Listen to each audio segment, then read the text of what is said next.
Okay. Well, welcome to the Suicide Monk, and my name is Britton. And today we have Camryn Sullivan.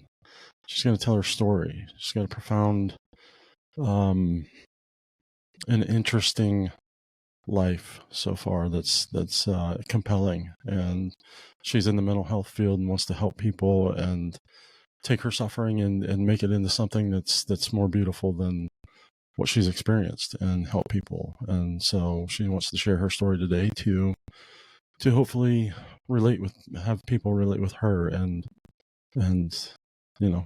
just feel comfortable and at peace with the things that they suffer with too. So Hello. welcome, Camryn. Just want to say, Why don't you introduce yourself okay, and tell me a little I bit just about want to yourself? say, first and foremost, I am so honored and privileged to be here. I'm super inspired by your story, Britton, and I think you're such an intelligent human being, and your story has completely helped rewire my brain just within.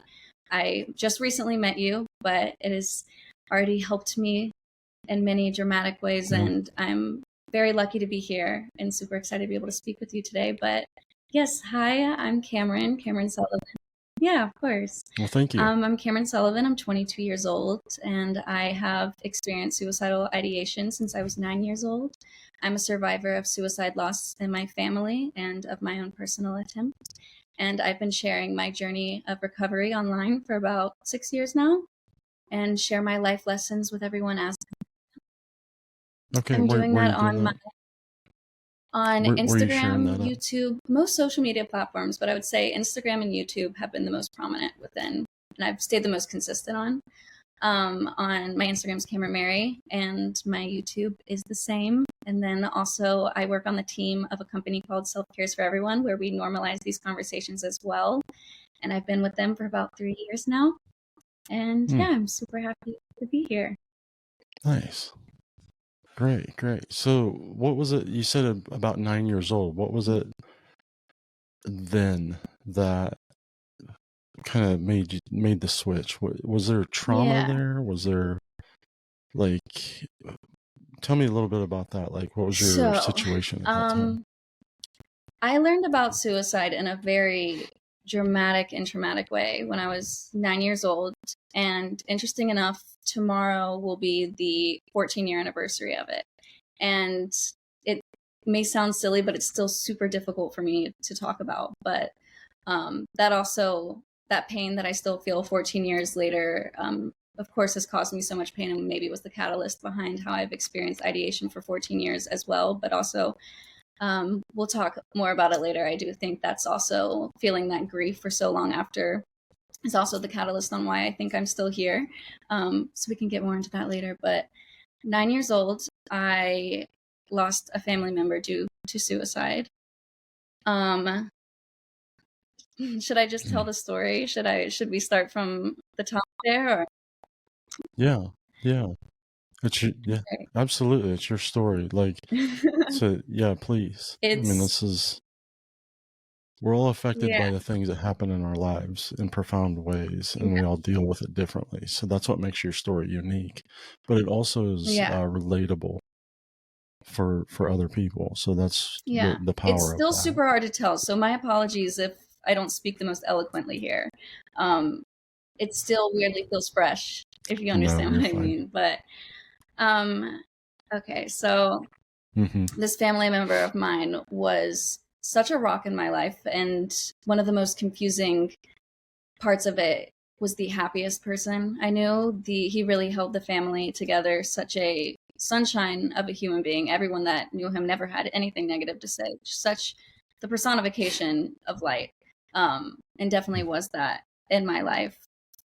And so he was struggling on and off of depression for about 2 years. And of course, at my age of 9 years old, I didn't know what that meant. I just slowly saw the person that I saw as my light in my life become more distant and almost aggravating. I hate to say that, but it was aggravating for me to witness. And, slowly he started, canceling plans with me or disappearing while we were hanging out and treating me differently. And that was super confusing for me to see at such a young age. And one morning he came to me after about a year or two. My vision is still, these memories are blurry because not only was I, so young, Sure. it's also, hard to even look back on or think about. But he Right. came to me one Yeah. morning, I guess 14 years ago tomorrow, and all of a sudden his aura and his presence was the complete opposite of what he was giving off, the person that I knew of for, the year before that. And I was extremely confused. He came to me, of course, now I know, was in that manic state, that almost exciting state that he knew what he was going to do. He was feeling that sense of relief, and he wanted to come to me and sorry, it's still hard to talk about. No, you're Okay, totally fine, he and I wanted to get it. come to me and talk to me, and little did I know he was trying to have his last conversation with me. And I was extremely aggravated, and I was extremely upset to see this switch in him. And also, it was really early in the morning, and I was tired, and I didn't, I didn't want someone coming up to me with so much energy, especially when I haven't seen that energy in him for so long. And something that's hard for me to look back at is I was an extremely happy and positive child. I never showed much anger. I never showed too many tantrums or negativity or pessimism as a kid. I was a very, very positive, optimistic kid. And so it's somewhat within my grief journey confusing and aggravating how the moment I first displayed anger was in this moment. But I was feeling pretty angry and confused. And he was, trying to hug me and trying to talk to me and engage with me in his last moments that I was unaware of. And I completely had a pretty extreme outburst saying, what are you doing? Can you please leave? Leave me alone. Trying to like push him off of me. He was trying to cuddle with me. And I was having short patience with him. And so, he was going into the kitchen trying to have his last meal. And I was screaming at him, probably very just overstimulated, and letting all of that anger out onto him. And wait, I might need to take some breaks. I'm so sorry. But he came back up to me, and I am so sorry. I'm so sorry. 1 second. You're fine. You tell your story. You tell your story. Just relax, breathe. You're fine. You're okay. He came back up to me, and of course, with guilt, there comes a lot of anger. And where a lot of where my anger comes from still to this day is that this conversation he was having, he wasn't really cutting around the edge. He was being very open to me about, it was very clear with the conversation he was having with me on what he was about to do, but I was 9 years old and I couldn't comprehend that. So there was no way I could have stopped it. And so within my grief process, of course, it's very aggravating. Like, I was so young, I didn't know what was going on. But if this was a conversation he could have had with, one of my other family members, it could have been stopped. But with me, I didn't know. And he was being very clear to me and saying things, just saying, I hope you remember me. His name was Pap. And he's like, I hope you remember me as the happy Pap, the one before all of this, the depression that came upon me. I hope you have those good memories of me. I hope you remember me that way. And I have a tattoo of that now to remember. But kind of just giving all the signals, all the correct signals that I live my life now to promote the signals that someone is showing before they take their life, and showing them all clear as day to me. And I still, as he was telling me all of those things, was pushing him away and screaming at him to get out and leave me. And he listened to me, and I watched him as he started just to walk away and open up the door. And he kind of just looked at me and kind of maybe just waiting for one last, maybe sweet moment with someone that he loved, but I couldn't give that to him. And I watched him go downstairs to where he then would take his life. And then following that, it's a bit of a blur what happened within the next hour. But my parents woke up and they knew he had tried to attempt in the past, and they sort of had a feeling they couldn't find him. They didn't know where he was, but he had made a promise with them to never do it in front of the kids, and never do it in the house. And if he were to go through with another attempt, and so my parents, thinking they were doing the right decision, sent me to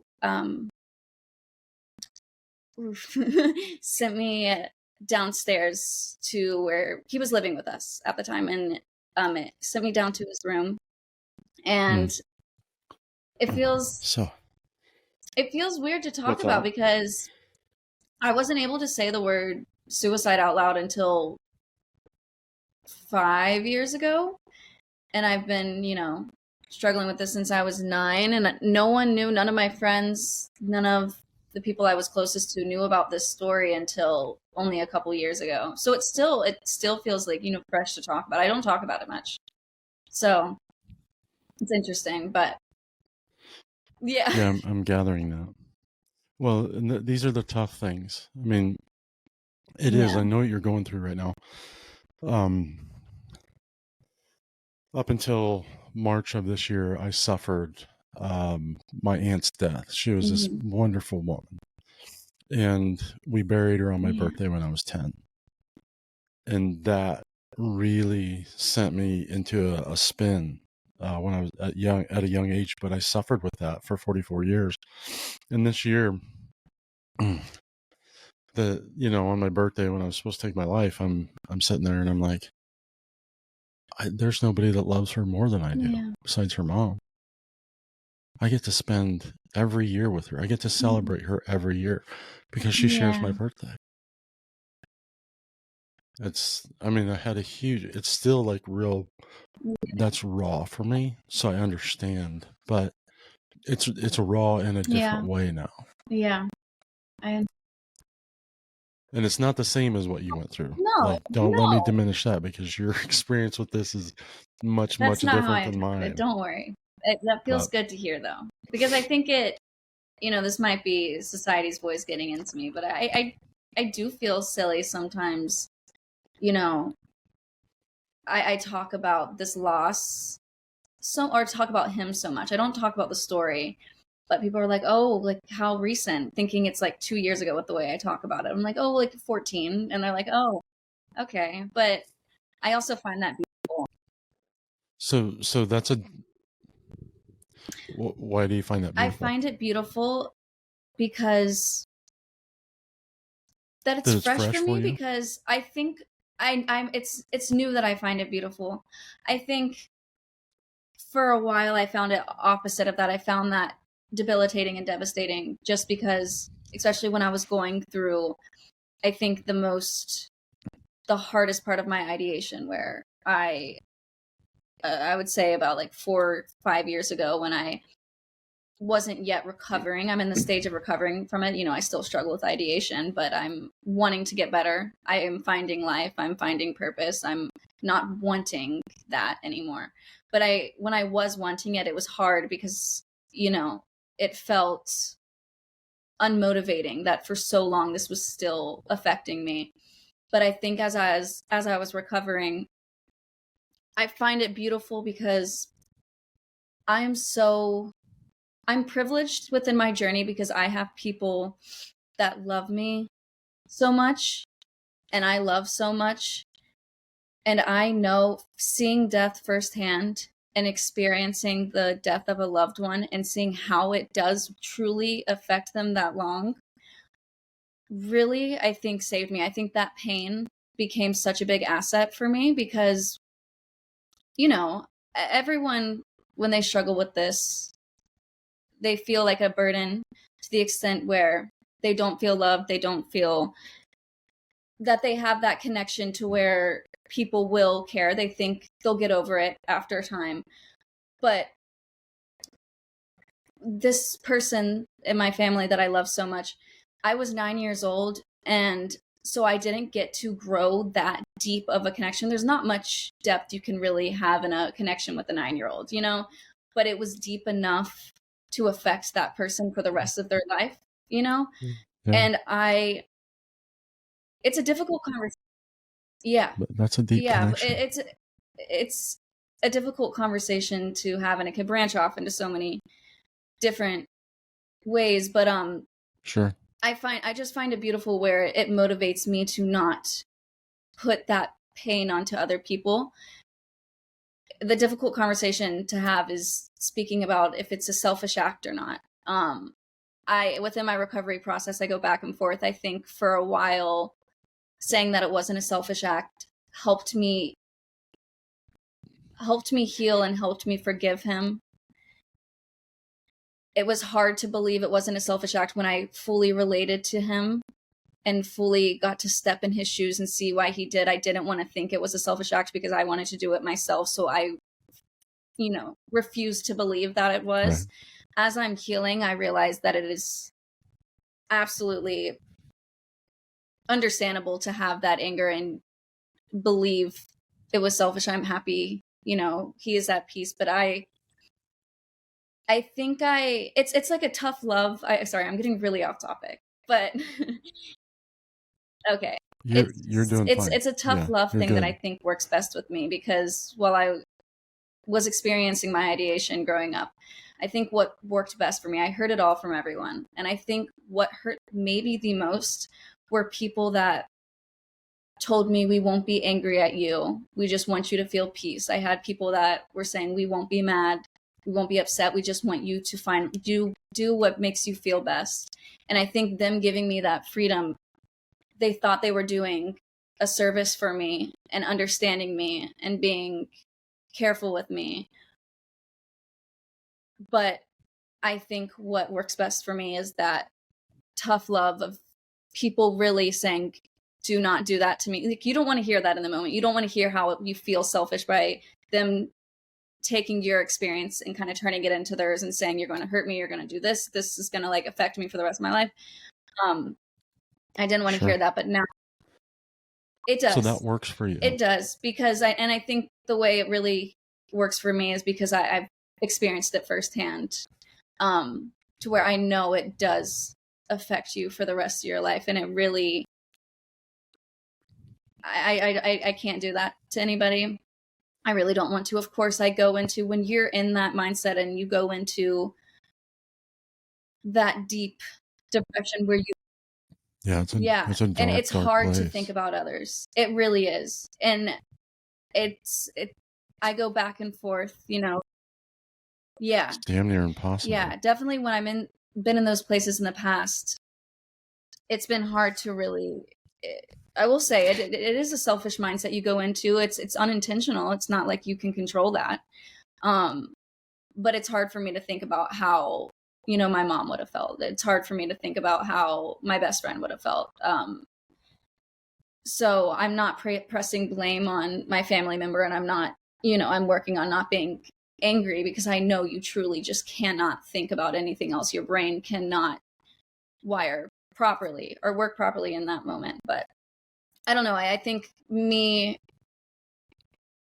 it's beautiful, still feeling this grief 14 years later, because it just makes me realize how serious it is. It's a, the saying, it's a permanent solution to a temporary problem, but that problem becomes, just everyone else's that I love. And I feel privileged to have people that I love that much to where that's my reason. But yeah, sorry, I just got really off topic. No, you didn't. That's what, don't discount what you're saying. It's important, because the feelings behind the thing that shaped you are just as important. And you have a different perspective than I do. Like, guilt doesn't do anything to me. I'm like, You think I haven't thought about it? You think I don't know that I'm going to hurt you? Why do you think I'm telling you? So you can understand that you can have the opportunity to say goodbye. Well, even that is very hard on people. I don't understand why, because I live in this every day. Yeah. They do not. Yeah. So it becomes a very difficult topic. No matter how you slice the pie, it's people are afraid, and they're afraid of it, and we're afraid of death in this society. And it's unfortunate that you had to deal and go, well, not necessarily deal, but go through that at such a young age. Did you have support in this? Like how so let's back up now. And you were told to go downstairs by your parents. Yeah.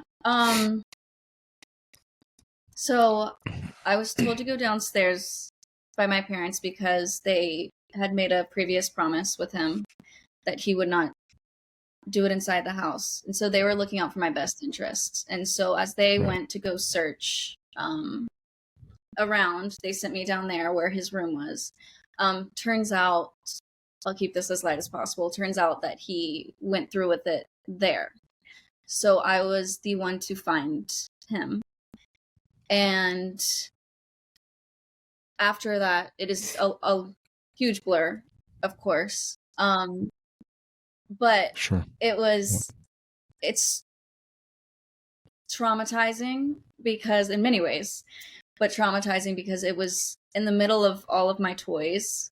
So in like my playroom.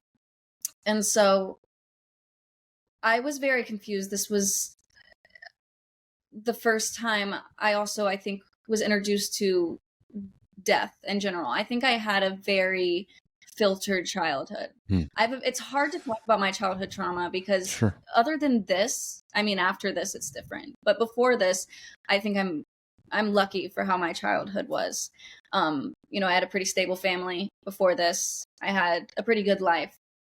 But that night, of course, me dealing with all of this confusion and fear and discomfort and not being able to wrap my mind around what just happened. I think what kind of got the ball rolling for the rest of my life is how someone explained it to me. That night, as I was asking questions, was telling me sometimes that is the only way sad people can be happy again. And when I was 9 years old, I took that very seriously. And so as I was dealing with this grief, I started identifying my emotions as, oh, I am sad now. I am not happy. I'm confused by the world now. So is that what sad people do then? So I started dealing with ideation around there. I will say it took a second because I was in shock. I was in shock for a while. I got into therapy at 9 years old, and I started to become a lot more shy and introverted, and it didn't fully hit me, and I didn't fully start to act on ideation or fully learn more about it until I was around 11 or 12.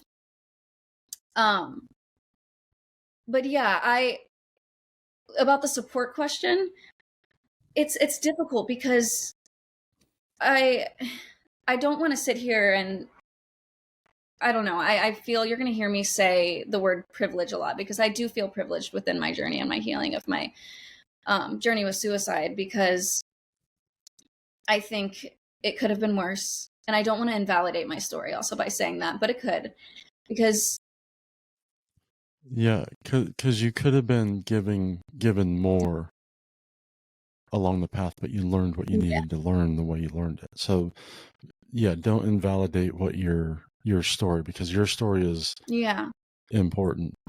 Again, like how you're shaped is very, very important, and that will be more apparent as things progress for you and as you get older and your wisdom grows, and you'll be like, oh that's that was important.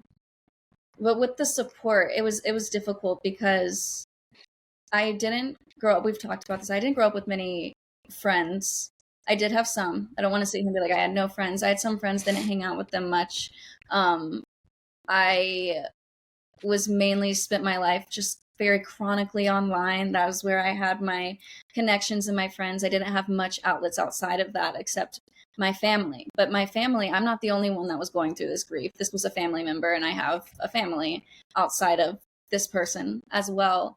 And so everyone in my family, I think, had their different ways of grieving and different vices and different ways of going about it. And it was hard to find comfort because everyone was trying to find it themselves. And so I was so young, and I had to start to, I think, learn how to deal with it myself. And it was also, it was difficult because at first, what I look back at now and also just see in my life now, something that has stayed kind of apparent is it feels weird to talk about. Hold on. We might need to take a break. Can I take a breather? Is it okay? Okay. Absolutely. Might need to just, whew. Yeah. It's still hard to talk about. I think now that we've gotten that part over with, it'll be a little easier. I'm so sorry. I'm so sorry. I promise you, if we were talking about anything else. All right. Okay. You don't need to apologize to me. I promise you. You're fine. Okay. You are totally fine. Like, you're not upsetting my balance at all, honey. You're okay. Good. Okay. All right. I walk here. You're fine. I'm with you. You got it. You're okay. Okay. You're okay. Thank you. Thank you so much. Just breathe. You're good. Okay. Just breathe. Just a few in through the nose and a few out through the mouth. Just take some deep breaths. You're good. Just meld into your story. Relax into your spirit. Close your eyes for a second. All right. Okay. Where were we? What was the question? I think I got lost in the question. I might have sidetracked a little. Well, I mean, we just really started back at your experience with going downstairs and that, and then we melded into the support system and how that played out for you, and then you came into just kind of having to kind of deal with that on your own, and that's when that ideation kind of started and counseling and stuff like that. So. And it was. So it was really about your support system at this point, and more so you can pick up from kind of and there. I think with me being my support system for a while, and I'm not holding any grudge, by the way, with my family in this aspect, because it must be so hard to be grieving this and, also having to be there for your kids as well. I have 2 other siblings, and so it was a lot. But I didn't have much optimism surrounding me. And I've always ever since I was a kid, I've always been a very optimistic child and still am. That's who I am at my core. I'm like the very annoying, like character in a movie trope that is just sunshine rainbows, kind of naive to the realities of the world, but that was now presented with this very dark subplot in a way. And it's inevitable that when you go through trauma, you lose yourself in a bit. But me losing myself also meant I lost the only really optimistic influence I had, which was my own self and my own personality and my own advantage of being able to pick myself up. So losing that was very confusing. And then also being able to communicate what I was going through was very hard on my family because it was triggering for them. And so it was kind of a forbidden topic in the house. So I suppressed a lot of these emotions and didn't really allow them to come out until I was a teenager. And so that's where I'm so sorry. I'm having a really hard time speaking right now. I'm so sorry. You're so fine. You're getting lost in the story. You're totally fine. You're don't. Okay. You're totally fine.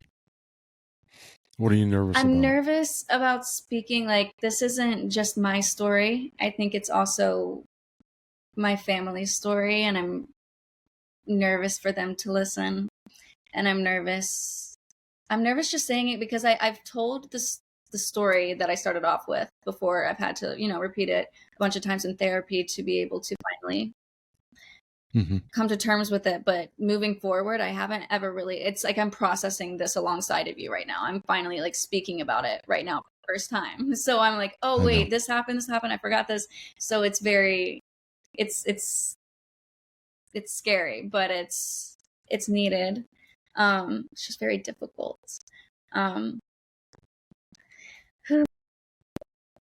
It is very difficult. Do you want to take a break? Do you want to just turn off the recorder and just kind of sit here and breathe for a second? I mean, so one of the things I find is, do you like meditation? I do sometimes. That? I'm trying to get better at it, but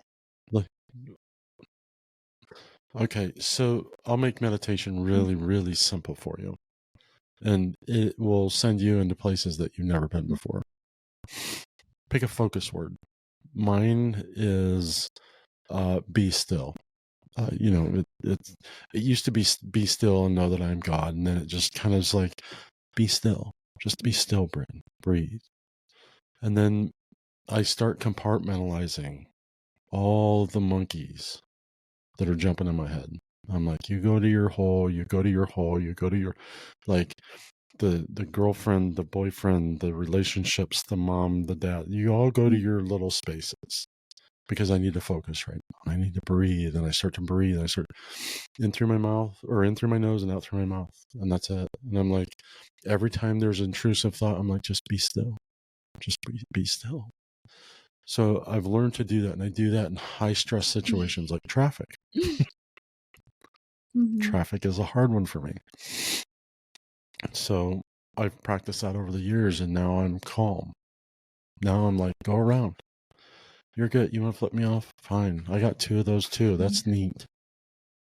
Like, I don't care anymore. So it's all about just calming your spirit and melding into who you are. Because you're having a lot of emotions come flooding at you, and a lot of memories, a lot of visuals. You're entering back into this time that traumatized you and sent you down a difficult I think road. It's easier for me. I've yet to really, through my advocacy work, I've talked about this once before, and it was in an edited video that I probably had to record like 5 times. Other than that, I'm so used to being able to speak about this in a hopeful way, and I guess it's such a scary thing to be extra transparent. I think I've always had to sugarcoat everything and make it seem like it isn't that big of a deal through my advocacy work, just to, provide more of a sense of hope and try to not trigger anybody. I haven't ever wanted to get too deep. So I guess me being so deep right now is a little alarming. I feel like there's alarms going off in my brain being like, oh, don't say that. Like, act like everything's okay. So it's tricky. It's easier for me to talk about the good stuff, as I guess it is for everyone, but sure. Do you have shoes on right now? I do not. Okay. Stay connected, stay grounded. You're good. It is a scary place to be. Once you learn to tell your story well, it's your most powerful asset. So I needed to hear that. I think that I think I got the hard part, over with in a way. I think I might. So tricky, but I think the next part, I'm trying to, find all the right words for it, as I haven't fully processed it myself. The years after that, I think what I've been solely focusing on the past couple of years have been healing that 9-year-old self in me. And I don't know if I have yet gotten to, 14-year-old me yet. So it's difficult to speak on their behalf, that version of me's behalf, because I'm still haven't worked with their emotions and read them and noticed exactly what they were going through yet, because it's been such a journey to heal that first instance. But it's interesting because I've always found comfort in being open by, I don't want to say romanticizing, but I guess so. Romanticizing survival and it is speaking on how I've overcome. I want to tell the story. I want to keep it short and be like, oh, so I lost someone, but hey, here's what happened afterwards. It's hard to sit here and be so honest about, actually, here's how, like, the work that got me to that point to be able, because, it's not, that isn't me fully masking with that optimism and positivity. I think that is who I am, and that is how I Raleigh see my story. I find optimism in it. But it's hard to speak about it, and I want to be honest when I'm telling the story, but I've never spoken about it in such a way where I don't immediately jump to the point. And I think this is a healing way. This is the healthy way to actually talk about it. I think I find that issue within myself. I suppress a little too much, and I'm nervous that people might see my advocacy in that way where, speaking about this subject isn't all about overcoming, and the beauty of recovery healing is a very difficult and uncomfortable topic. And so I tried learning how to balance them both is really hard, because I want to honor both voices. I have one of the most annoyingly optimistic voices in my head, and then one of the most annoyingly pessimistic voices in my head. And, trying to make them make amends and be best friends is a daily goal of mine. But So you feel like they're in opposition? Is that what you're saying? I think they're best friends that have a secret hatred for each other. Does that make sense? I feel like those two. So a jealousy between the two. Yeah, I think that the optimistic voice is overpowering to the point where it can benefit for me, but it's also invalidating. It can invalidate myself. It can make me feel like myself. When I feel. Why do you think that is? Why do you think that is? Because I think I know. I think I see it. It's invalidating because, as you can probably tell, I haven't processed much. It's 14 years and I haven't processed much, because I have had that overpoweringly optimistic mindset, and I can't sit here and say that's a facade, because that is who I am, and I want to stay true to myself, and staying true to myself is being that optimistic little girl and catering towards that inner child in me, that 9-year-old me, and finding her and bringing her back inside of me. But truth is that 9-year-old went through something very horrific, and it's difficult to honor that while losing that optimistic voice in the process. So then I just suppress.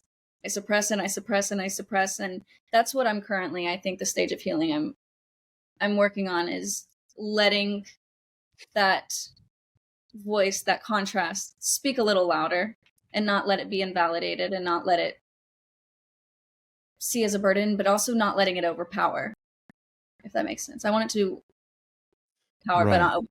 It doesn't make sense. Yeah. Yeah, and you want to find the power in it, because it is your story again. Like, my story does not change. My narrative changes. Yeah. I think that's and I don't have to be perfect. That's definitely one of my favorite conversations to have, because, obviously I'm still very much struggling, and this isn't me, demolishing that fact. But I think we got into this conversation a little bit last time I talked to you, but this isn't me fully playing into the saying that, your trauma happened to you for a reason, or it made you stronger. I do think I believe in that to some aspect, but I truly do believe that my trauma and the consistent trauma I have gone through within my life has worked to my advantage because I truly. You have no idea yet how powerful it's made you. Yeah. Well, I think I. You have no I idea think I have yet, a my friend. taste. I think I have a taste into it because I do Yeah, not think I think things you do can. too. I don't think things can. Next to the average person, I do not think things can get to me as much. I think once you've seen that darkness, you really, things that most people would overlook, I see as the most exciting and exuberant thing on the face of the planet. I think I get the same euphoria as someone graduating from college as I do when I make a new friend. I think almost not being here, Agreed. almost not being here has allowed me to fully see success in a different way. We can get into the conversation about how I see success is so subjective. And so I see the smallest things as so successful in my life currently. And me being here, I truly get to celebrate every single day that I am here and every day that I'm alive, and not just the good things as well. If I'm having a shitty day, if something terrible happens to me, and if I get to feel the emotion of anger, I get excited because there was a moment where I couldn't feel that at all. I couldn't feel anything but a state Yes. of numbness. And then also, What? So sorry. no. Go ahead. Okay. Go ahead. I'm sorry. No. It's the delay. Oh, But okay. I love having back and forth conversation, by the way. It helps. But I think I could only feel a state of numbness for so long. And then also I was living every day begging for a state of nothing, to not be here anymore, to not feel anymore. So the fact that I even get to feel, no matter what I'm feeling, no matter what comes my way, my existence, I see is so plentiful despite my circumstances. I always say that. No matter what my circumstances are. you know what that is? What? That's death to self. When I've had enough, I will die to those feelings. So that's kind of what's happening. That's why you're coming out of that because you had some disassociation, right? So I want to talk a little bit about your attempts. Yeah. We're not going to go backwards from here. We're just going to have conversation, and we're gonna. So I want to talk about your attempts and why you thought that was the best answer. Number one, I think that's really important because I think that there's very, very similar feelings surrounding that. And that's what the people that I've talked to. Okay, so I would like to know what your thought process was around that, and when you go to those places, because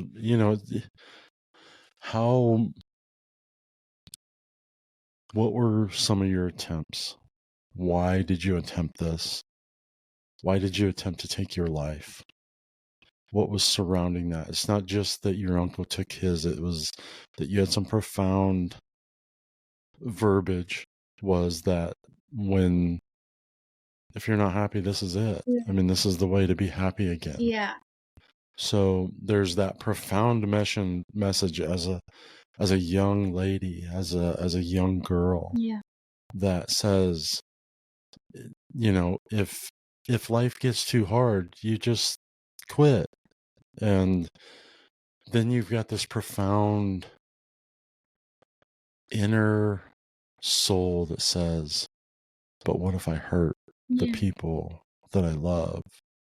Yeah.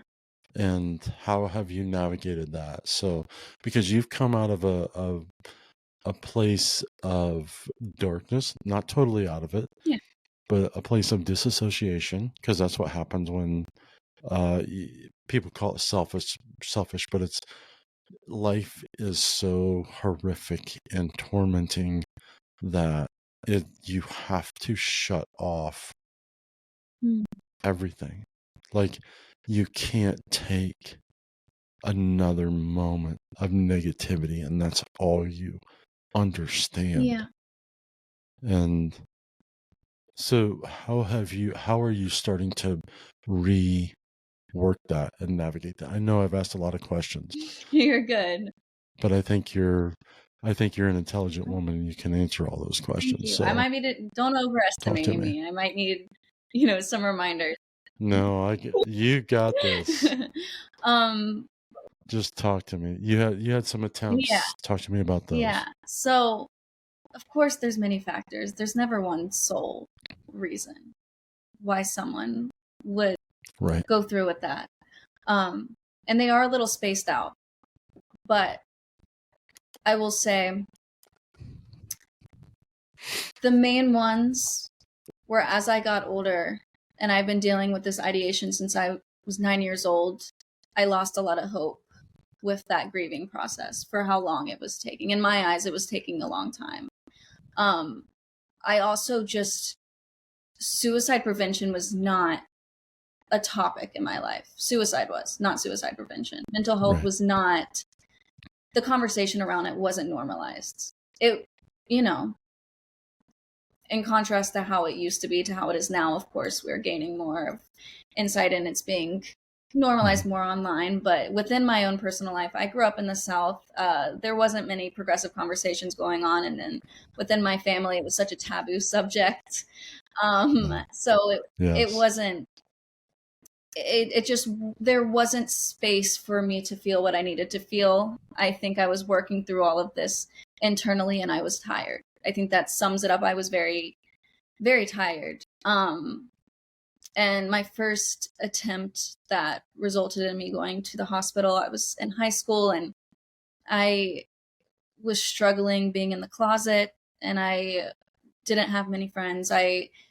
So many factors playing into this. And then of course that guilt that I really held on to since I was 9 years old. I did fully believe that I was responsible, even though through my recovery process, I very much learned that I had no play in it.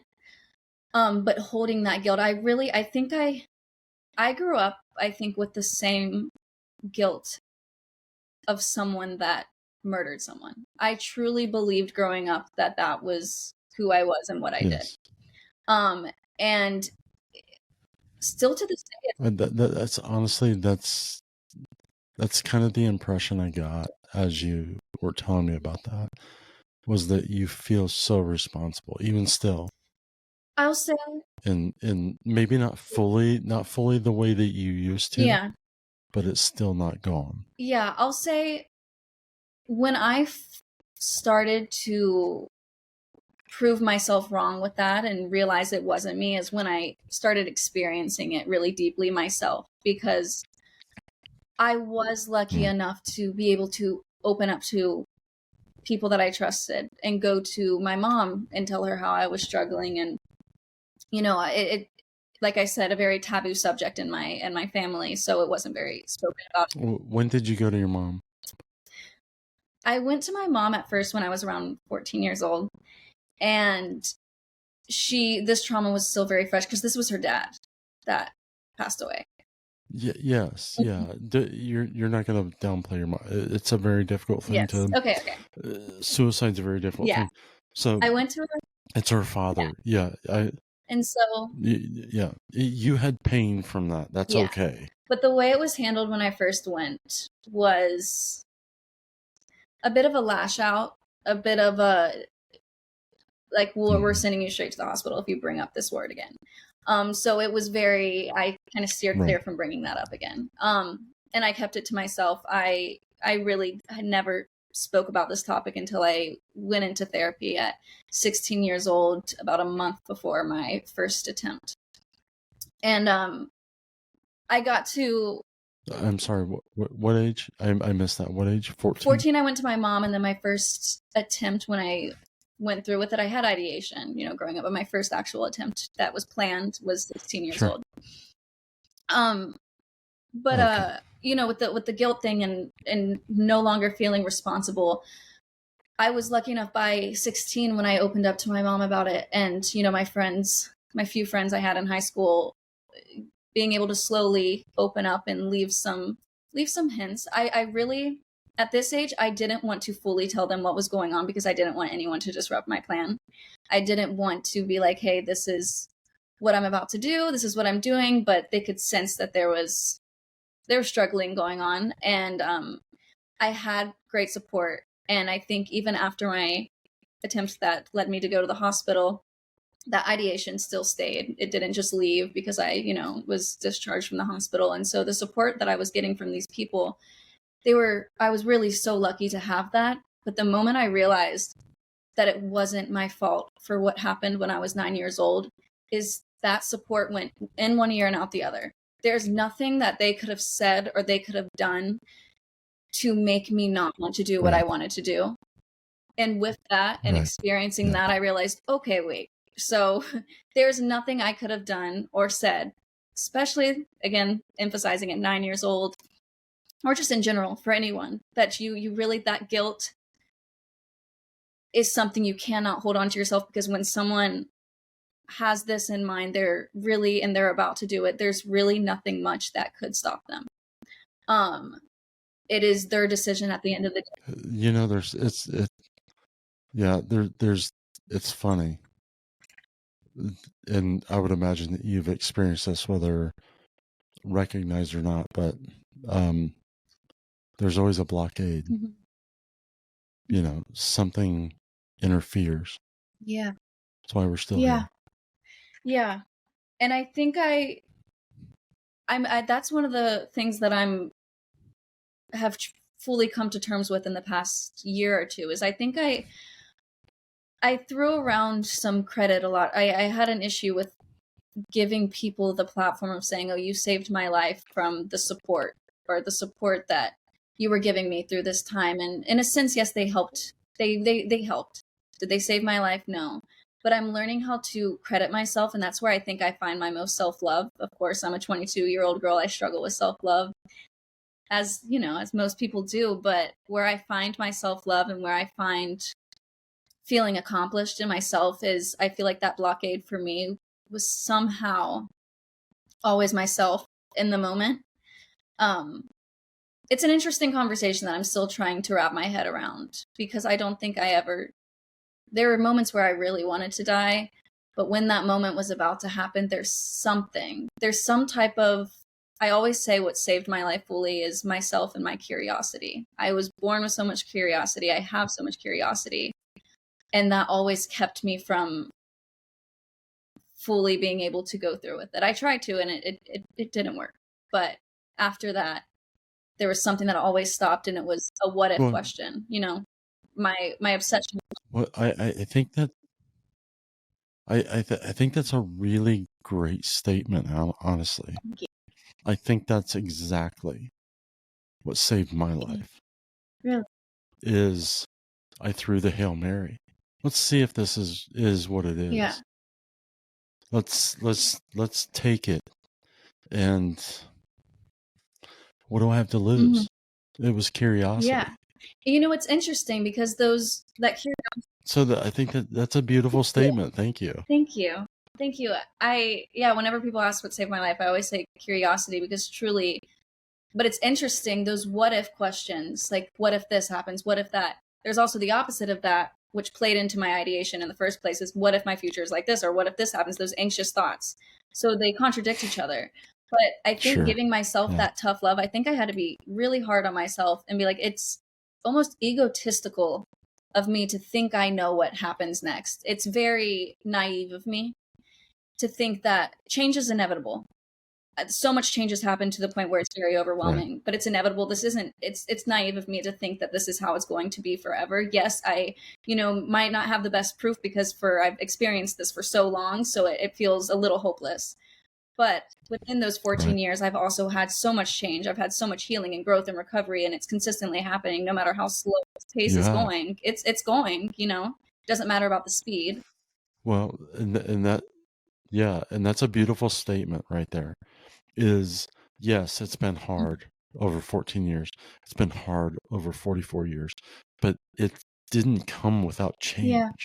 It didn't come without profound wisdom learned from suffering. It didn't come without this beautiful ebb and flow. And that's why I'm like, I'm thankful for everything that I ever went through.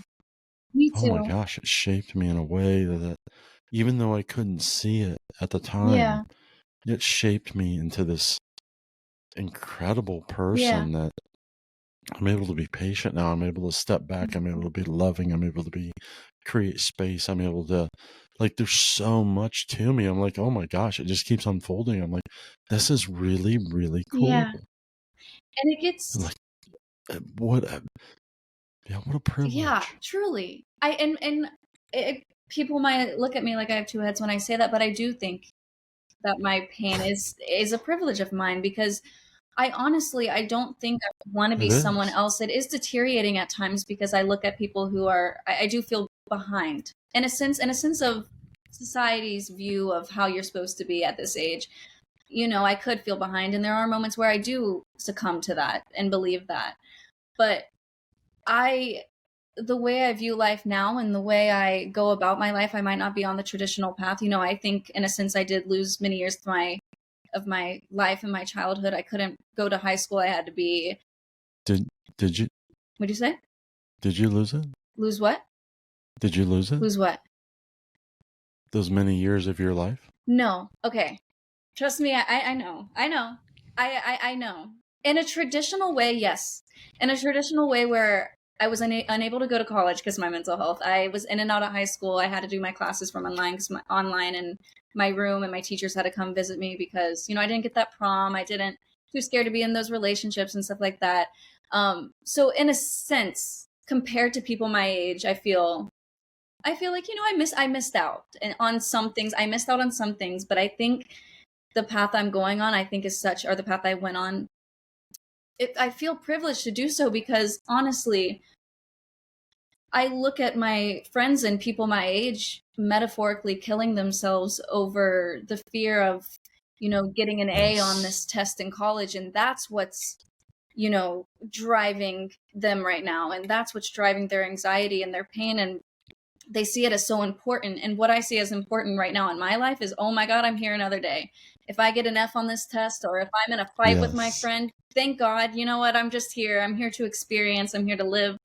And I see that as beautiful. And I just wish that mindset set on everyone. And it's interesting though, because you really I had to go through so much to get to that. And, it feels weird when I say, no, I'm actually very glad I did, and I wouldn't change it for the world. And some days, in many ways, of course, it's broken me in many ways that it's not fun, of course. But I think it's made me, I don't want to know myself before, I don't want to know myself if I didn't go through this. I really am glad. A freaking man right there. Yeah. That was a beautiful, beautiful statement. Thank you. Thank you. Like, that's what I'm talking about. I really enjoy the way if I didn't go this, what's that? I'm very grateful for the way I can see the world now after almost losing it, Yeah. I think that's a part of me that I'm still just trying to heal from, is just because I really do think I'm on a great track. I think I am healing the best I ever have been, but Do you fear that now? Spontaneity? Not as much as I used to. I had a fear that I was like, I used to always think, oh, life could be going well, but I know myself, and I know if another trauma were to happen right now, I feel like that would pop up. But I have been presented with more recent trauma, and that hasn't happened. And that in many instances hasn't been a thought that kind of popped up. So I feel more secure in that. But the ideation's still there. It's just no plans, no urges. So. Right. It's that haunting feeling that's kind of harboring itself within inside you. And we're trying to contain that in a way that doesn't bleed out to a point of what you're talking about. And that's the spontaneity. I felt that for a long time. I don't have that anymore, which is unbelievable. Yeah. I mean, it's I'm proud of you. Like, well, it's not. Excuse me. Bless you.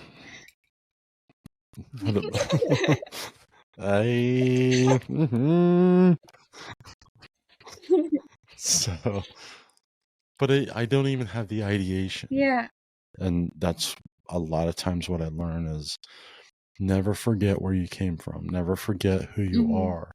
Never forget, you don't have to live it every day, Britton. You don't have to be suicidal anymore. You don't have to.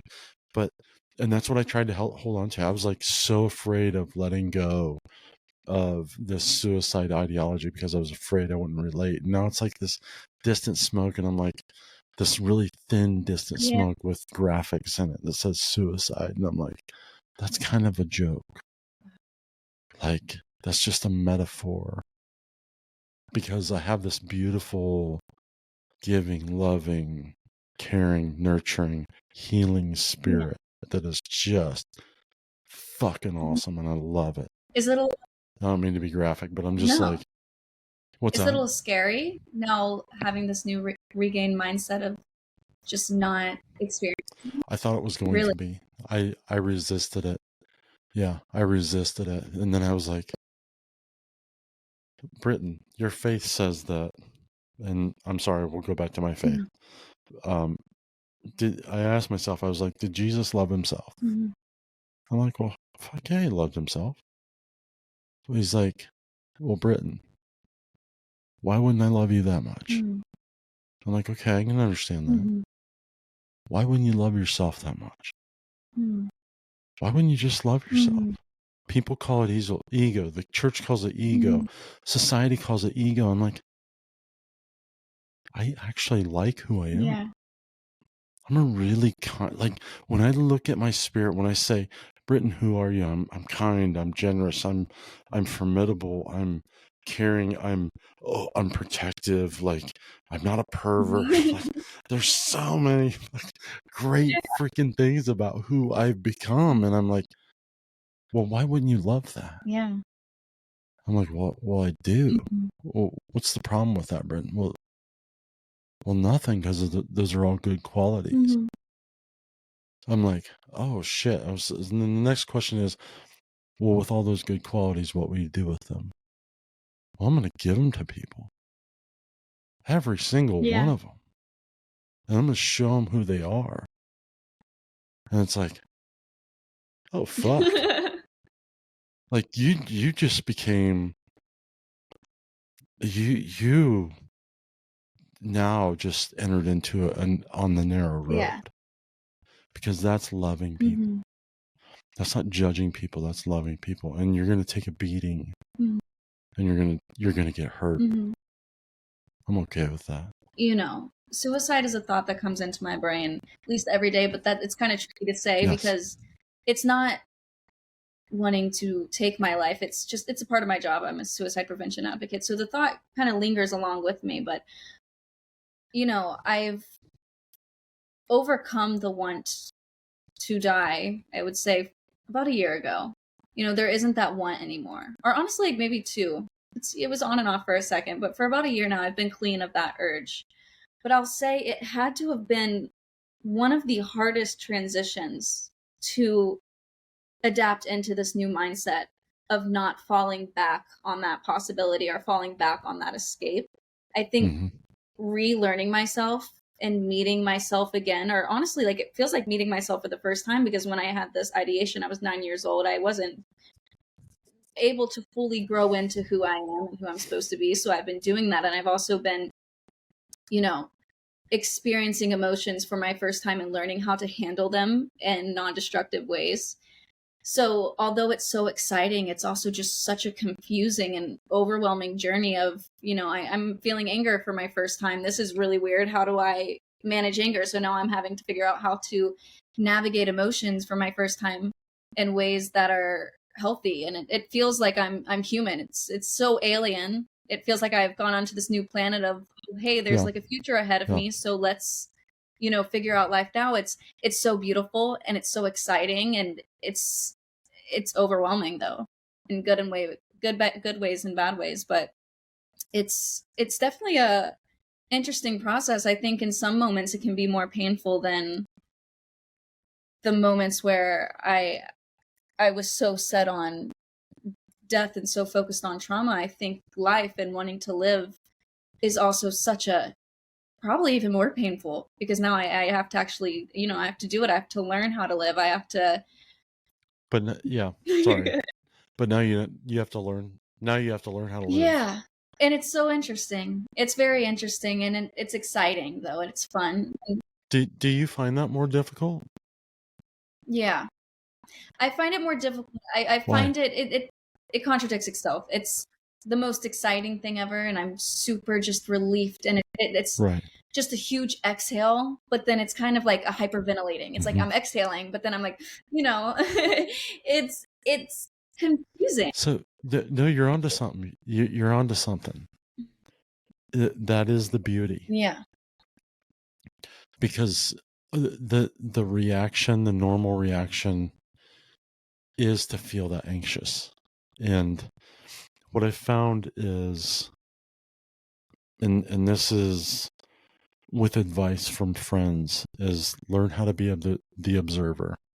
When you learn how to observe the unfolding of the life that's coming before you, and you do that with joy, you learn how to have faith that things are going to unfold in your favor, and that you're valuable, and that you're loved that much, and that you're worth that much, and that the things that you've suffered and that you're bringing to the table, and as you unfold in your spirit, those are valuable things that teach you to be this patient and really just a beautiful person. And you find yourself more loving and more caring and more patient and more just across the board. Love exudes from your spirit, even in the midst of this tumultuous time. And that's really like you're pushing, you're rowing that boat right now, is what I should say. Yeah. And I think that's really, really special. I think that's beautiful. I think that's rare. I think that's a narrow, narrow road. Yeah. And I think it's fun because, like our conversation we had before, where this has kind of worked in our advantage in a sense, is I don't think I have or ever will feel the stress as if I need to find a bigger purpose for my life, or I have this big goal or dream of mine that I need to work towards, or that I don't feel successful enough. Because although sometimes I might feel a little behind in life, since I feel like I missed out a lot from, trauma, I think it is the most successful thing someone can do to save their own life and still be here. And I see it as such an advantage for me. And so now all I have to do, like, I really once thought that the easy way out was to, go through with my plans, but yeah, I didn't realize how easy it is once you've gained that mindset that anything I do from here on out, if I go and eat a meal with a friend, I see that as so successful. I see just every day. It sounds cliche. It really does. It sounds cliche, but well, it does, but you also walk to the edge of your life. Yeah. So cliche is not really cliche. It's like real. Like when you walk to the edge, when you lean over the edge and you get pulled back away from it, anybody that's attempted will tell you that everything becomes special. Yeah. Everything becomes more beautiful. Some things are harder, but most things are more beautiful. Yeah. It's freeing just to know my only job now is just to live. Like, I really, I don't care much about, it might sound honestly depressing for some people to see that I have no other bigger dreams. They may see that as... You will. What'd you say? You will.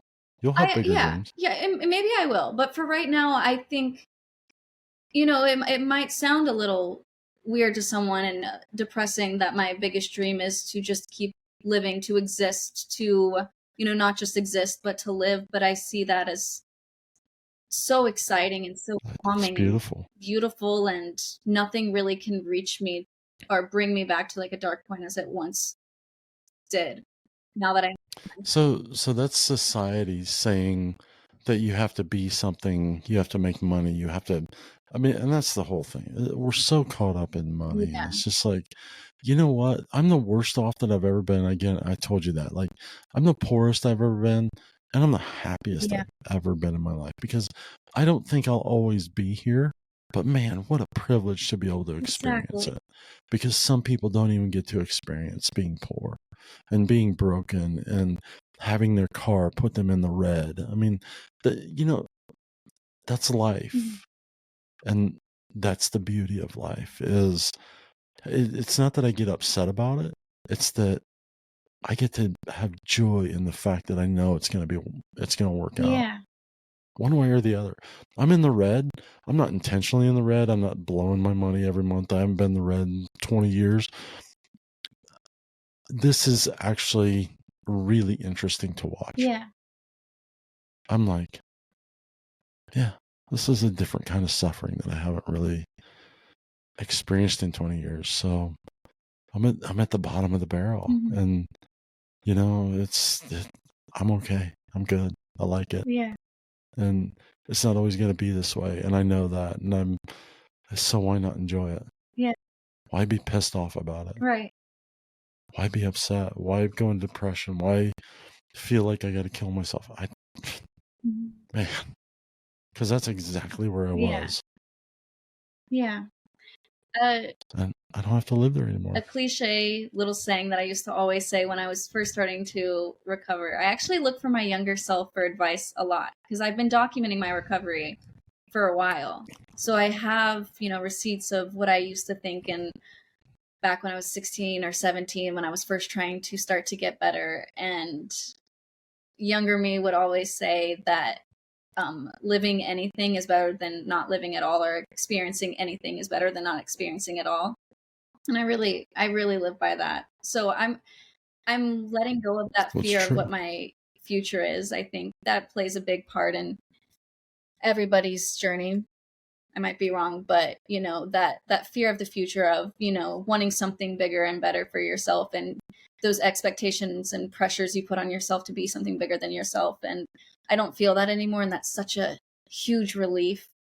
Having different expectations on myself, and it sounds like I'm settling for less, but in my eyes, it's settling for more when I once didn't want to be here at all. That's a good goal for me to have. But you're right with saying, That is the yeah, world. yeah, it's a gift to exist. When you realize that when the grass looks really green and the flowers are brighter and the sky is bluer and the sky is grayer, like everything is more accented because you've walked to the edge and you've said, I'm done doing what I'm doing. I'm done being this. I'm done. I've had enough of this, and I can't take it anymore. And it's really about, and that was my whole thing, is I can't bring me to the table anymore. I can't be me anymore. I need to die to who I am, because this thing that I am, this anger, this rage, this reactive shithead, can't live anymore. And I can't find it. Yeah. And I'm still here. Yeah. Which tells me there's hope. I used to always say, if I can't live with this version of myself, I don't want it to be the last. If I really cannot stand to live in this version of myself, I don't want that to be the last of me. And I'm really glad I stuck by that. That's beautiful. I'm really glad I stuck by that, because I've changed. Like I said, change is inevitable, and I've changed, and I'm going to continue to change, and I'm going to become probably a person that I don't like for a second. That's just a part of growing up. There's going to be some bad shit ahead, but I'm excited to experience it. Yeah. I feed off of learning. I feed off of growing. I feed off of, going through pain. I might be a little weirdly obsessed with going through some pain just because of the after effects of it, the wisdom that you get from it. So, yeah, there's when you're on this side of it, when you're like, I think I have enough pain. I'm good with the wisdom I got. I'm good. Like, I don't want any more pain.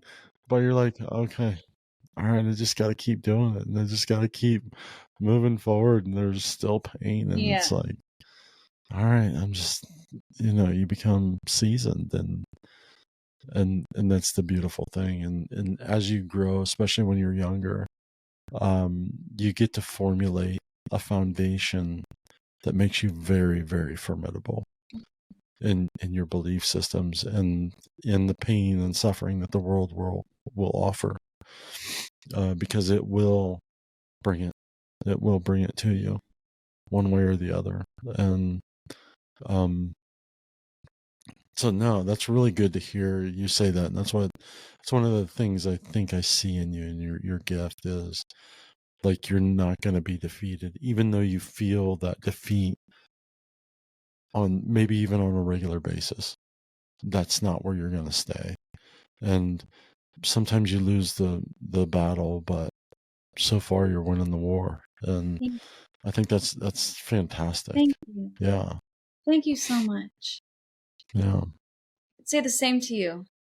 Same to you. I think we're both very resilient people, and I see eye to eye on you with a lot of things. So I appreciate hearing that from you. It means a lot. And I agree. I really agree. I do see myself as a resilient person. I'm not the most confident person, but I think I can be cocky when it comes to my resilience. I think I know that about myself. I've proved it many times. Yeah. I'm not scared that I'll lose that in the future. I think I'm learning to manage it, and will continue to. And like I said, the word privilege is going to come up a lot, but I feel very privileged with how motivated I am for staying alive. And that is I put 100% into that every day, and have for a long time, where it can be, draining and exhausting to the point where all of my motivation is going into that, to where I kind of lose motivation for daily tasks, or for, maintaining friendships or connections to my best abilities, or the ways I want to. But as long as I'm having that amount of motivation right now to stay alive, when I once just didn't have a drop of that, if that's where I am in life right now, I'm so grateful, and I can see that only turning into something beautiful. So, yeah. Well, yeah, and I mean, I think that's who you're becoming, and that's what I see. And then, again, it's a matter of how you get that watered, and how you water that and nurture that plant that's about to blossom. And it's going to be cool to watch. Yeah. It's going to be really cool to watch, actually. Thank you. I'm excited to watch it. That curiosity is there. Yes. Excited. Yeah. So is there anything else about your story that you want to tell? Is there some significant things that you would like to pass on in this conversation that you would give to somebody like you? We haven't really talked about your diagnosis. We're going to do this again. So this may not be the full story, but we have quite the conversations going. Yeah. So I mean, that's part of my story. It's part of who I am. We feel these things, and it's important to feel these things. It's important to feel in a way that that you're strong. Yeah. And even though you cry or weep or lament, or that or you're white knuckling, you just have this strength about you that gets up off the ground no matter what. And that's the beautiful thing. Thank you. Like, that's what you want. Yeah. Something that you should never be ashamed of that. Like, you saw me weep the other day. I'm like, we've never met, and I'm like, I'm just emotional today. Like, I'm like, I've heard some hard fucking stories lately, and that love me or leave me. I don't. That vulnerability, though, then just made me feel so much safer in your presence. And I think that's something I need to take for myself. I get nervous to be that vulnerable around people. It's one of those things that I give advice about, but I can't take for myself. I have this weird fear where I connect with people who are that vulnerable. But then once I show it, for some reason, I'm trying to create almost this character that has survived through A, B, and C and is overcome and become this bright light that can shine that onto other people. And then I get nervous when I show, vulnerability or darkness that comes along with that it might take away from that title of survivor, even though I think that, gives someone even more of a, excuse to have that title, dealing with that daily. Well, it's not an excuse. It's an honor to be able to have that. Yeah. And that's the thing that we don't really understand. It's an honor that I get to have the emotion and the depth of emotion that I do. It's an honor to be as empathic as I am. Yeah. It's an honor to suffer the way I've suffered. Yeah. Because it has made me and it continues to shape me into the man that I am sitting before you. Exactly. And that's not ego. That's saying I am made perfectly in the eyes of what I believe. And oh my God, how beautiful is that? Like, if I'm made perfectly, even in my suffering and the things that I've done and the things that have happened to me, and again, the things that I've done, I'm made perfectly. That really sums up the main sole purpose as to why I'm so passionate about suicide prevention. And because the person that I lost, they felt so deeply, and they were the most amazing, brightest light, most just comforting, safe human being. But they felt so much, and they saw that as a disadvantage. And I think a lot of people, they feel so deeply and they see that as a disadvantage because it hurts to feel this deeply and to be this empathetic and to feel so strongly towards every little thing that happens in your life to the point where you can't take it anymore. But I'm so passionate about, honoring that within people and trying to prevent this, because that's what this world needs. People think that they don't deserve to live in this world. The world doesn't deserve people like this. We need more people like this. We can't lose more people like this. If you feel this way, I just wish more people would honor that within themselves, and they'll see it as an asset one day. I'm learning that it's an asset of mine. I know now that feeling these strong emotions works in my favor. It's not against me. It's for me. It allows me to have a plentiful life. It allows me to see life in such a beautiful way. And that's what I'm trying my best to just give to others and help them realize, is to honor all of those emotions and see that as such a gift, Right. Yeah. That's awesome. I mean, and that's ultimately, I think that's what we're supposed to do with our suffering. Yeah. Is to find the gift in it. Because how else are you supposed to love people that are suffering if you don't understand them? Right. And some suffering is worse than others. But that seems like a greater calling to me. Yeah. To get better. It's like, why wouldn't? And it just makes more sense to me now. I mean, I've fought for life for so long, and now I'm on the other side of that, and I get to live it and enjoy it and transfer that and just be a part of that and watch the unfolding of how that happens. Yeah. Even in my own life and the struggles and the unknowns. And I mean, it's just this beautiful mystery and this beautiful adventure that I get to be part of. Yeah, for sure. It is beautiful. I think what I've always seen that as such an exciting thing, but I think what I'm working on a lot recently is I feel so passionate about transferring that energy onto others and transferring that art I found within suffering onto other people and creating art from pain and creating wisdom from pain. I've become so obsessed with it to the point where I've started to not fully process pain when it comes. I had a nightmare the other night that kind of humbled me, where I was presented with the most just horrific, I don't know if it was some type of monster, some type of traumatic nightmare I was having. And immediately I pulled out a pen and paper and I was like, this is beautiful because this, or I'm going to learn from this by this, or this is happening to me because of this. And that's beautiful. And I love having that mindset, and it saved my life.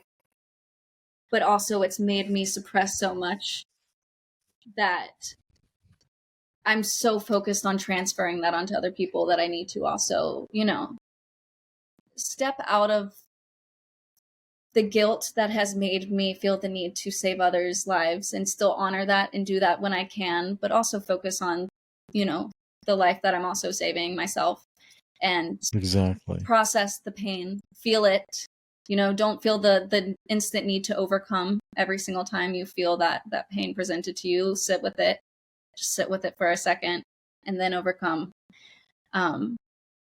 Patience, I guess. I need to work on that patience, the processing, not being so scared. Now that I'm not in survival mode, it's easier to sit and process things because it's not as scary. It's not as scary. Yeah. It doesn't feel fatal anymore to process emotions. It's not that instant distraction that I need to save my life. It's scary. It's scary having to finally process the dark and, realize, okay, so what am I going to do about this? How am I going to work around this? That's not taking my life, but yeah, it's overwhelming, but I feel privileged. Here I am again saying privilege, but I feel privileged to be able to sit with and process emotions instead of suppressing them out of survival. So that's where I am right now. It is a privilege. Yeah. It is a privilege to be able to fight. Yeah. To stand up, to say, I've had enough, and I'm not going to give up, but I'm not going to do this anymore. And that is a privilege. It's a huge privilege. And there's nothing wrong with that. Yeah. Because that is, it shows the strength in who you are. It's, that privilege was given to you by yourself. That's the beautiful thing of it. Yeah. There's a Sufi saying that I read. A friend gave me a book, and it's it goes like this. It says, I went searching for God and only found myself. And I went searching for myself and only found God. We have the power within ourselves to change the course of our lives and the mindset that we choose right now. And it has nothing to do with ego or pride, or it has to do with dying to oneself and the things that happen to us, and saying, I'm glad that is what happened to me, because it's formed and shaped me into the person that I am today. And now I get to transfer that and be part of somebody else's life in a beautiful way that has no judgment for them, because I understand their suffering. That's a beautiful thing. Yeah. That's a plant worth watering. It is. It is. Yeah. I love hearing you speak. Everything, I say this a lot, and I said this last time we talked, but you really hit the nail on what I need to hear and what a lot of people need to hear. I'm glad you're doing this. I'm really glad you're doing this. So do you. I mean, you've had some really profound moments tonight that I'm not sure you realize, but like, your words are wisdom, even at your age. And we could say even at your age, but you have an old soul. So there's the aspect that you're finding who you're supposed to be. Yeah. In a life of hardship and suffering. And you're finding joy in that. And I think that is a narrow road. I do. And however you put that in context, that very thing, when you embrace the suffering that you go through to to make you a better person so you can transfer it to other people. How much more love could that be than that? Yeah. That's worth talking about. It is. That's worth looking at, and that's worth being around. And that's where we should enter. Yeah. That's the door to life. Mm-hmm. Sure. And you're part of that. I think that's a beautiful thing. Thank you. Thank you so much. Yeah. I really needed to hear that. Yeah. Thank you. Yeah. And I think, I don't feel as much pressure anymore. We keep talking about there's still a road to go down to find myself. I'm still becoming into myself. And I think a lot of people can see that as such a horrific thing that they put a lot of pressure on themselves for. But I see it as so exciting. And I kind of hope it takes a long time because I'm really enjoying it. I'm really, really enjoying it. So I'm excited to meet myself in the future. Yeah, well, that's a beautiful statement because I finally met myself. And I'm like, wow, I like you. Yeah. I really do. Like all these insecurities and these fears and the world that you thought shaped you, they missed it. They missed you. Yeah. Because man, you're really, really a beautiful person. And I like that. It's not, I really don't see that as a bad thing. I'm like, you know what that does for me every day? It allows me to be with me. Mm-hmm. It allows me to be with this person that I used to hate. Yeah. I'm like, wow, that's a new phenomenon. Mm-hmm. And I'd rather be here than there. Exactly. So if that's ego, I'd rather be here than there. Right. Exactly. Right? Very true. Very true. Yeah. I think I actually saw a quote on I was stalking your website, and I don't know who it was from, but they said it's hard to live with the person that wants to kill you every day. Is that right? What it is? Yeah. That is my first episode and the inspiration for the podcast. Yeah. Yeah. She is one of my friends. I have a deep care and love for her. Mm-hmm. She's 23 now, I think, 24 maybe. Really? And yeah, she has been my heart and soul in a lot of this. So. Well, I thought that was beautiful, so beautifully said.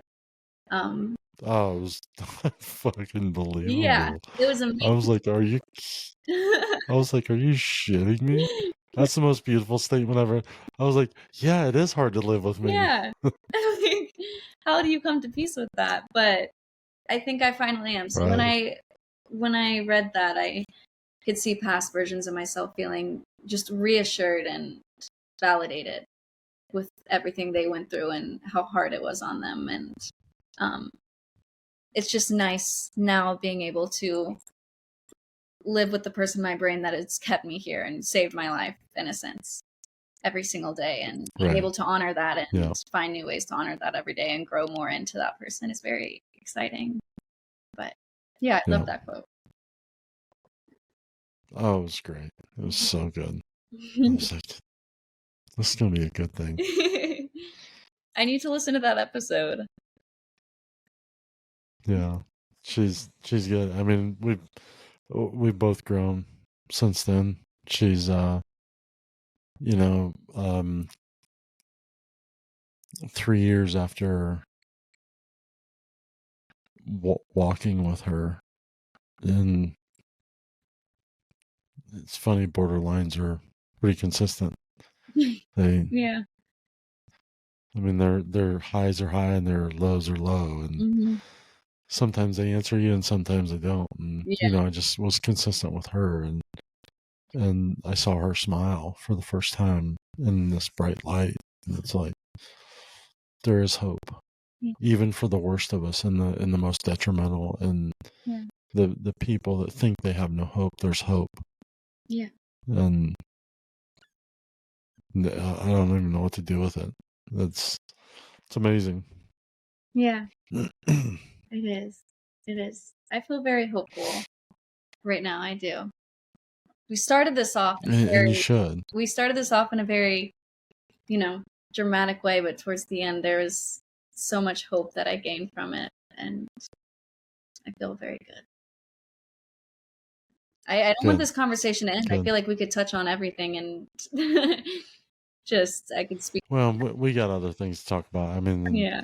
This conversation actually, if things go well, will continue over many different avenues. Yeah. So don't worry. I mean, we're just on the iceberg. Right. I mean, exactly. It's the tip. Yeah. So the hard stuff's out of the way. Basic. Yeah, I mean, we'll piece some of this together, but honestly, the conversation is good. It's just really, if you're okay with publishing, I'll stitch it together and it'll be beautiful. Yeah, I'm very, very okay with that. 1,000,000%. Yeah, I think, and I'll try to send you a link and stuff like that, so you have an idea of what it looks like. Yeah, that'd be perfect. That would be so perfect. I know it'll reach someone and mean something to them. It's hard to... When it's not, I reduced all my expectations. Yeah. It's like if I can talk to the masses and reach the one, I've done exactly more than I ever thought I would do. Exactly. And I've done way more than I ever thought I would do. Yeah. Way more than I ever considered or fathomed or dreamed or could conceive. Mm-hmm. And just the people that have stayed alive just because of the shit that I went through. I'm just like, this is unbelievable. Right. And it's not because of me. It's because I get to observe the beauty in what I've been molded into. And I'm so thankful for that. Yeah. Me too. And I think that's who you are. I think that's really who you are. It really is. It's, sometimes it's hard for me to process getting, telling my story online and documenting my recovery online. It's really difficult for me to comprehend anybody saying that story has saved their life or made them want to live another day. It's something I don't think I'll ever fully be able to comprehend, but it's kept... You don't want to. I know. You know why you don't want to comprehend it? Because that's what keeps you humble. That's what keeps you saying, I'm the observer, and yeah, this shit happened to me, and my narrative's different now, but look what this story did for somebody. Yeah. And how beautiful is that? And I'm glad this happened to me, because now I get to sit back in my lawn chair and watch this person's life unfold because mine helped them. Yeah. Yeah. Man. And there's a lot of moments where, doing this and being a part of this conversation for so long, I've wanted to just stop, because it takes a toll on you sometimes, I think, being so invested in this in this community. But that, just hearing that one voice, just seeing one comment, there's so much reasoning behind what I'm doing, and I can't ever stop doing that. And I'm always, every day, just searching for any other way I could possibly just provide that. You know how you'll find it? You want to know how you'll find it? How? When you rest. You're right. You're right. That's actually what I'm doing recently. I think we talked about this last conversation, where I felt a bit of a creative block. I've stopped showing up as much as I wanted to in the community over the past couple of months, because I'm allowing myself to rest and process my story right now, so I can show up better in the future. And that'll work out in everyone else's favor a lot more if I give myself a second to...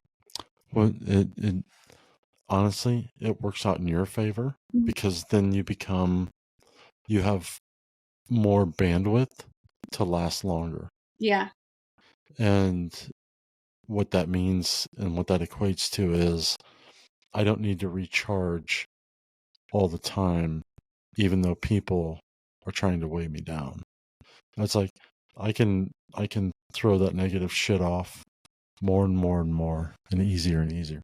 It's like that story I was telling you, like my buddy John. I'm like the 9/11 survivor. How do I shed this? And I'm like, well, it didn't have any place to hold. Now I can talk to you about it.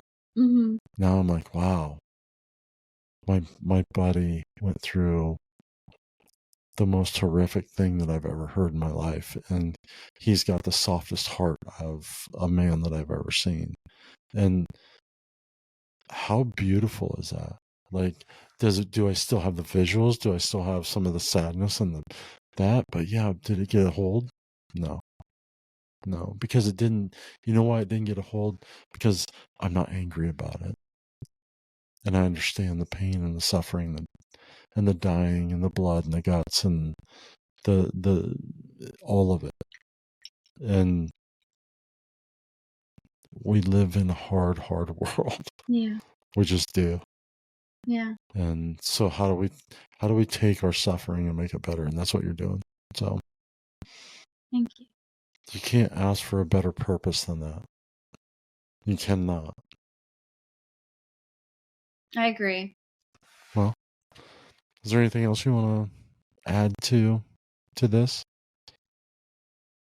Any advice? What's the most profound thing you've learned? That's where we're at through this process for yourself. You know what I think? What's been the most life-changing?